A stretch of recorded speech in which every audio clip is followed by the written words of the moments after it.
విద్యార్థులు ఆత్మీయ కలయిక. ఎక్కడో పుట్టి ఎక్కడో పెరిగి ఇక్కడే కలిసాము చదువుల చెట్టు నీడలో అంటూ అనకాపల్లికి చెందిన 86 నుంచి 87 వరకు బ్యాచ్కు చెందిన 80 మంది పూర్వ విద్యార్థులు ఆదివారం పెందుర్తి అలేఖ్య పలావ్ పాయింట్ యజమాని దాడి సత్యనారాయణ ఆధ్వర్యంలో పూర్వ విద్యార్థులు ఆత్మీయ కలయిక నిర్వహించారు.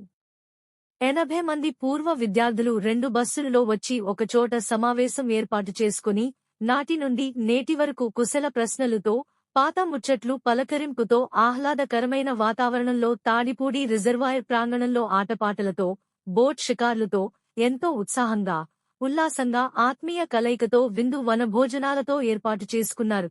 ఈ కార్యక్రమంలో పూర్వ విద్యార్థులు దాడి సత్యనారాయణ, అలేఖ్య పలావ్ పాయింట్, కాన్రేగుల జోగారావు, హరికిషోర్, మళ్ల మురళి, దాడి కృష్ణ, వాలీబాల్ ప్లేయర్, పలువురు మిత్రులు ఆత్మీయ కలయికలో పాల్గొన్నారు.